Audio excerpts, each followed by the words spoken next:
But woe to you who are rich, for you have already received your comfort. Woe to you who are well fed now, for you will go hungry. Woe to you who laugh now, for you will mourn and weep. Woe to you when all men speak well of you, for that is how their fathers treated the false prophets. And we see that all throughout the Old Testament when there's false prophets or false kings. I think of Ahab and Jezebel when Ahab is being praised by these prophets, and then there's one prophet who speaks ill against him, and automatically he doesn't like that guy. But the other prophets and the other magi and the other people are lifted up, and his name, Malkiel, something with an M. It's escaping me at the moment. Somebody let me know in the comments what his name is, and it might not be Ahab either. I might have that as a mistake. But I'm just thinking of these different stories. Woe to you when all men speak well of you, for that is how their fathers treated the false prophets.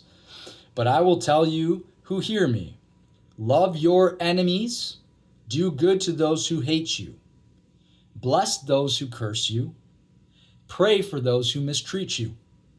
If someone strikes you on the cheek, turn to him the other also. If someone takes your cloak, do not stop him from taking your tunic. Give to everyone who asks you, and if anyone takes what belongs to you, do not demand it back. Do to others as you would have them do to you.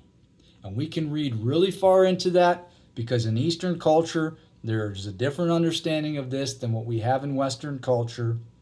I've heard many interpretations that if you were slapped with the open hand, then if you turned to him the other cheek, he would have to come across with his backhand, or vice versa. If they backhanded you, then they'd have to come across with their other hand, which would be a great insult.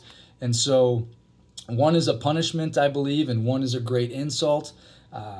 Again, if you know more on that, comment below.